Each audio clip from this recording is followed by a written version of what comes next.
Hello everyone, welcome to my channel Banking with Geetika. My name is Geetika Sangwan and I have been selected as a probationary officer in Bank of Baroda. So I took a poll on my channel that what video you guys want to watch. So the most voted for video was telling me about my IBPS PO mains attempts and also my whole exam experience. So this video is going to be about that. Stay tuned till the end and let's start the video. तो जो मेरा examination था mains का that was on 30th of November 2024. तो मेरी second shift थी, यानी कि शाम को था मेरा examination. My examination was in Sarita Vihar. मेरे मैक्सिमम जो एग्ज़ाम्स थे वो सरिता विहार में ही आते थे. तो I took metro from here. Green line से मेट्रो लेके मैं गई थी एंड रास्ते में मेट्रो में I was revising the GK and also I saw कि फर्स्ट शिफ्ट में क्या क्वेश्चंस आए, मतलब नॉट एग्जैक्टली क्या क्वेश्चंस आए बट क्या लेवल रहा क्वेश्चंस का एंड कैसा बच्चों का एक्सपीरियंस था. तो मैंने थोड़ा सा वो देख लिया था. तो यही था कि उसमें रीजनिंग थोड़ी सी हार्ड आई थी and maths as usually hard था बट कह रहे थे कि डुएबल है. तो ये सारी चीज़ें मैंने देखी एंड मतलब इससे कोई ऐसे फ़र्क नहीं पड़ता तुम देखो या ना देखो, बट वो होता है ना थोड़ा सा मेंटल पीस के लिए थोड़ा सा लगता है कि देख लेते हैं. तो आई डिड दैट. फिर मैं एग्ज़ाम सेंटर पहुंची, चेकिंग कराई and I went and sat there and I always use to do a ritual before my exam. मैं एग्ज़ाम से पहले थोड़ी देर एटलीस्ट 5-10 मिनट जो वेटिंग टाइम होता है उसमें थोड़ी सी मेडिटेशन करती थी ताकि मैं अपने आप को शांत कर पाऊँ. Because giving mains is kind of a very big deal, क्योंकि प्रीलिम्स में सिर्फ क्वालिफाइंग होता है. मेंस में क्या सीन है कि इसी पे मेक और ब्रेक होता है, क्योंकि मेंस के बेसिस पे ही मार्क्स डिसाइड होता है कि तुम्हारे जो मार्क्स लगते हैं वो मेंस वाले ही लगते हैं and interview. But interview is just 20%, 80% is mains. तो mains is very hard also and उससे प्रेशर बहुत आ जाता है दिमाग पे. तो it is very essential to calm yourself before your examination. तो मैंने वो सब किया एंड जो सारी चीज़ें मतलब मेरे को इंश्योर करनी थी एग्ज़ाम स्टार्ट होने से पहले कि मेरा कीबोर्ड अच्छे से चल रहा है या नहीं चल रहा एंड माउस अच्छे से चल रहा है नहीं चल रहा, ये सारी चीज़ें मैंने एक बार देख ली. क्यों तो एग्जामिनेशन में सबसे पहले मेरे सामने रीजनिंग का सेक्शन खुला था एंड रीजनिंग में मेरी प्रैक्टिस थी सेक्शनल मॉक्स में कि मैं सबसे पहले मिसलेनियस क्वेश्चंस पे जाती थी एंड स्पेशली 1 मार्कर क्वेश्चंस को देखती थी, क्योंकि 2 मार्कर क्वेश्चंस तो एनीवेज हार्ड होते हैं तो उनको बाद में देखना सही रहता है. तो मैंने मिसलेनियस देखा एंड मेरे को रियलाइज़ हुआ कि रीजनिंग का जो लेवल है वो इतना ज़्यादा टफ नहीं है. Because it was moderate, I would say easy to moderate.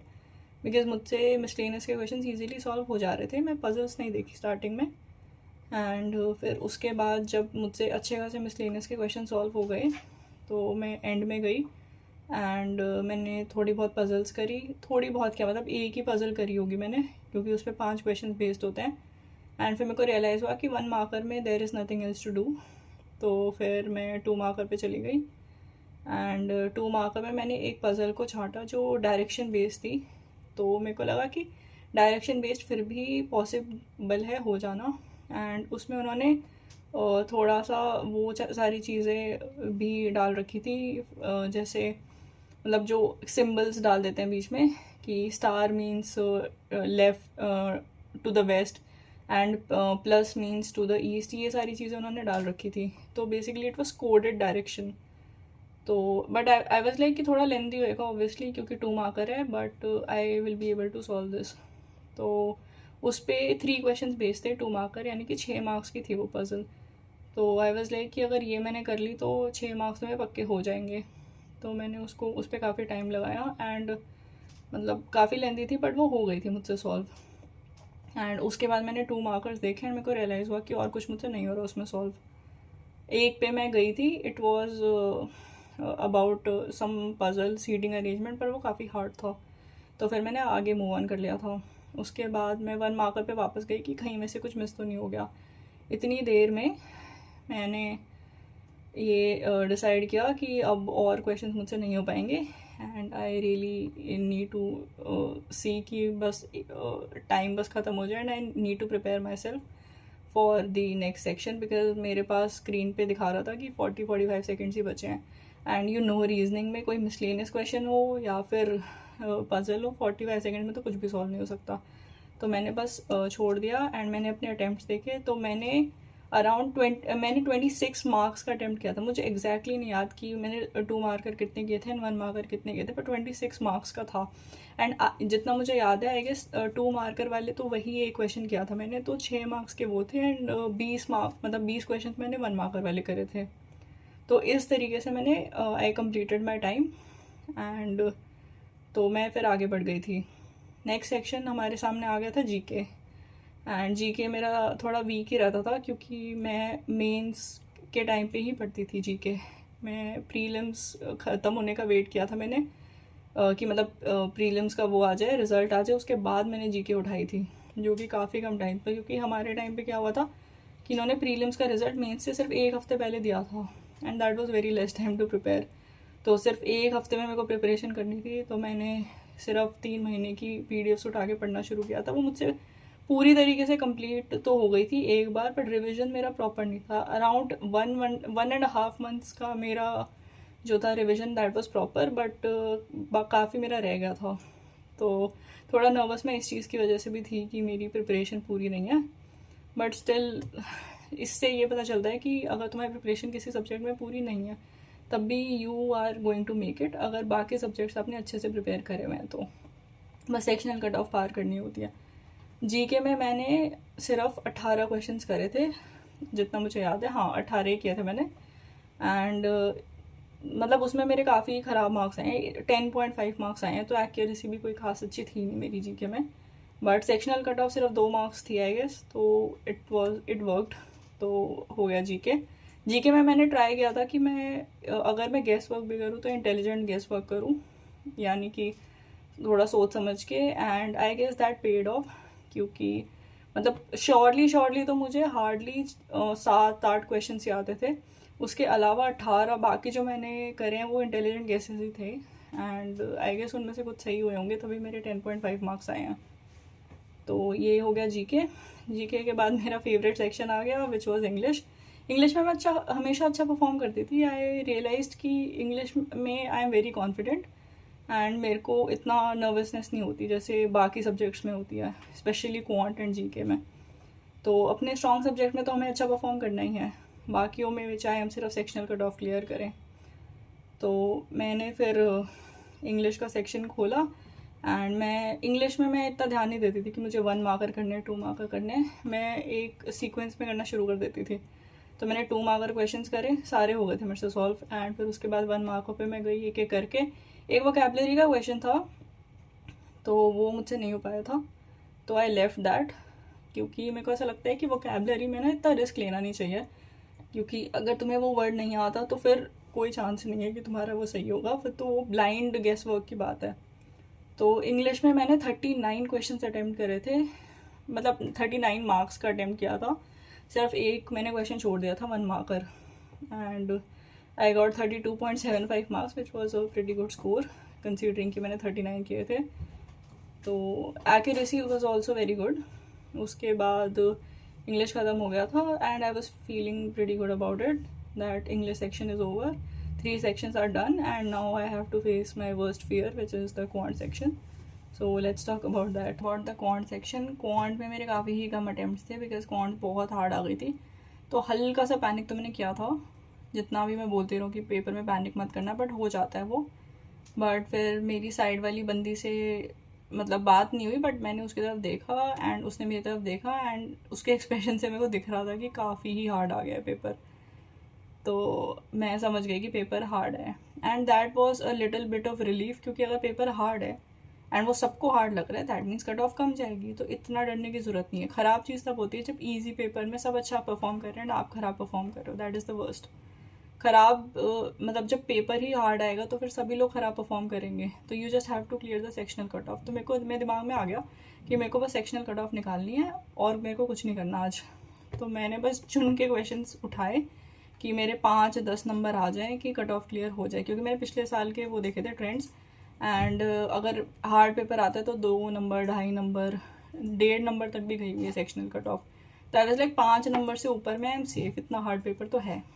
तो मैंने फिर ऑब्वियसली 2 मार्कर्स उठाए पहले तो, कि उसमें क्योंकि मैथ्स में क्या होता है क्वांट में कि 2 मार्कर क्वेश्चन ज़्यादा होते हैं 1 मार्कर से, तो इसलिए मेरे को लगा कि वो मुझे अटैम्प्ट करने चाहिए, पहले देख लेना चाहिए। अगर एक आधा क्वेश्चन भी हो गया तो 2 मार्क्स तो मेरे बन गए।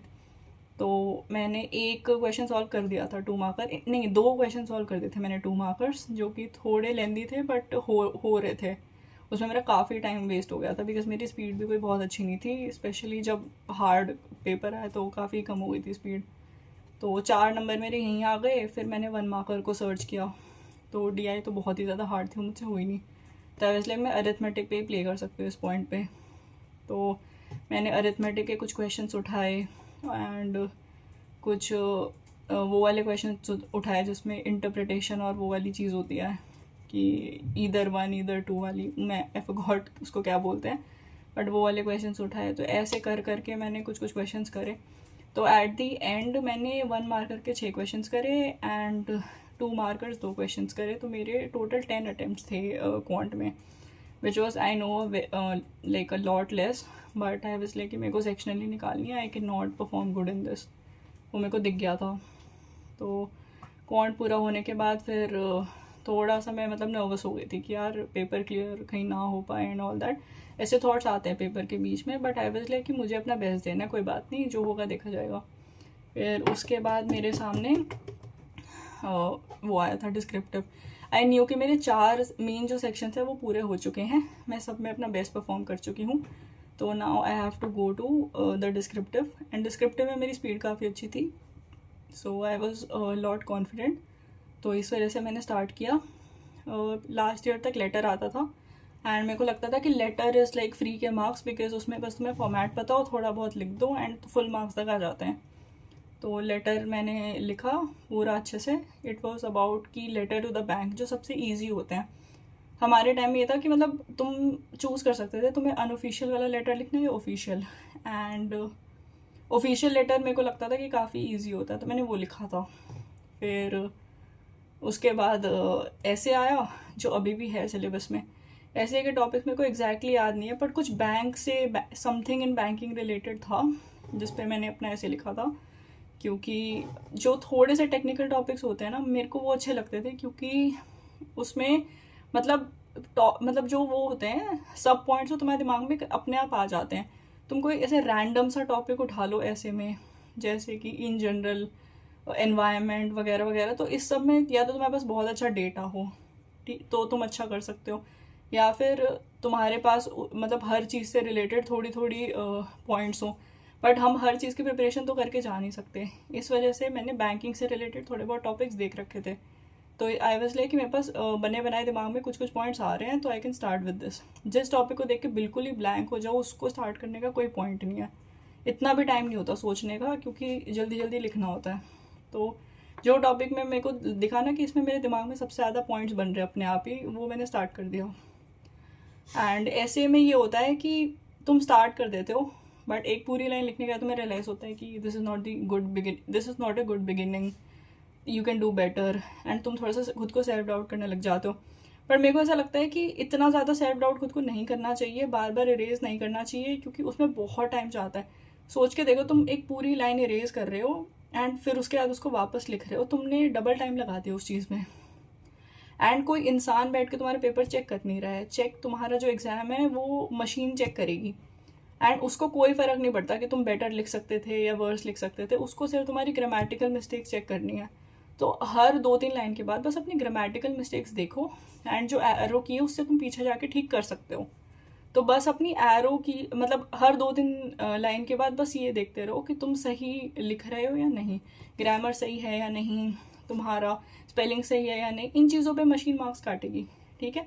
तो इन चीज़ों को गलत नहीं करना। इसके अलावा अगर सेल्फ डाउट आ भी रहा है तो भी डजेंट मैटर, तुम्हें 250 वर्ड्स लिखने हैं, कुछ वर्ड्स तुम्हारे बेस्ट नहीं भी है तो इट डज नॉट मैटर, बस लिखते जाओ कुछ ना कुछ, एंड उस टॉपिक से बस वो चीज़ रिलेटेड होनी चाहिए, क्योंकि at the and word limit complete करनी है, नहीं तो उसके मार्क्स कट जाएंगे।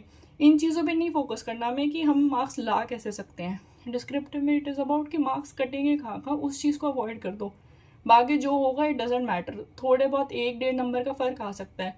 सारी ग्रामेटिकल मिस्टेक्स, स्पेलिंग मिस्टेक्स और वर्ड लिमिट वाली मिस्टेक, इन चीज़ों को अगर आप अवॉइड कर दोगे तो आपको रियलाइज़ होगा कि आपके और बाकी की जिसने ये सेम चीज़ करी है शायद उसने आपसे बेटर लिखा हो, बट स्टिल आधे 1 नंबर का ही फ़र्क होता है, और शायद वो भी ना हो। तो ऐसे को इतना सीरियसली नहीं लेना।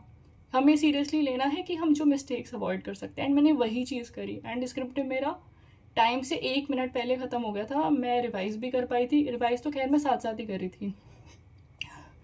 जैसे मैंने बताया कि मैं डिस्क्रिप्टिव में हर 2-3 लाइन्स के बाद रिवाइज़ करती थी और देखती थी मैंने कोई मिस्टेक तो नहीं करी, क्योंकि लास्ट में जाके सारा देखना और रिवाइज़ करना, उसे चेंजेस करना बहुत मुश्किल होता है। तो हर 2-3 लाइन्स के बाद देख लेना चाहिए। तो मैं रिवीजन ऑलरेडी कर चुकी थी, 1 मिनट मेरा बचा था, उसमें फिर भी मैंने थोड़ा बहुत देख लिया ओवरव्यू कि मैंने कैसा लिखा है, एंड उसके बाद I just stop thinking about it, क्योंकि मैं अपनी तरफ से अपना कर चुकी थी एफर्ट। मेरी वर्ड लिमिट पूरी कंप्लीटेड थी। 250 से 300 वर्ड्स होता है, मेरे 275 वर्ड्स बन रहे थे। एंड मुझे ये पता था मैंने कोई ग्रामर मिस्टेक नहीं करी है, मुझे ये पता था मैंने कोई स्पेलिंग मिस्टेक नहीं करी है, क्योंकि मैंने चेक किया था। एंड मेरे उसमें 19.5 मार्क्स आए थे 25 में से, which is a very good score. And मुझे नहीं लगता कि मैंने अपना बेस्ट ऐसे लिखा था। I could have written better अगर हम पूरे थीम की बात करें तो, बट उस टाइम पे इतना सोचने का टाइम नहीं होता हमारे पास, तो इतना हमें नहीं सोचना कि हम कंटेंट क्या लिख रहे हैं, हमें बस मिस्टेक्स अवॉइड करनी है। तो इस तरीके से मेरा पूरा एग्ज़ाम एक्सपीरियंस था। ये मेरे अटैम्प्ट्स थे। रीजनिंग में 26, जीके में 18, I am talking about marks, and quant में 10 मार्क्स का, एंड इंग्लिश में 39 मार्क्स का। तो ये मेरे टोटल नंबर ऑफ अटैम्प्ट्स थे। And I was expecting a score of around what do you say 75 to 85 marks, and I got a score of 90 marks, which is really amazing. And जिस दिन मेरा result मतलब ये आया था score card, उसी दिन आई वाज लाइक कि लग जाएगी मेरी जॉब, बिकॉज मेरा इंटरव्यू भी काफ़ी अच्छा हुआ था। एंड आई वाज लाइक अगर इंटरव्यू में कम मार्क्स मिले तब भी at least I will get some bank. तो इतना ज़रूरी होता है मेंस के मार्क्स, बिकॉज उसके बाद में पता चल जाता है कि तुम्हारा सिलेक्शन होगा या नहीं होगा। तो अभी आप लोग प्रिपरेशन फेज में हो। I wish you all the best for your preparation. This was my experience. Thank you for watching my video, and bye bye.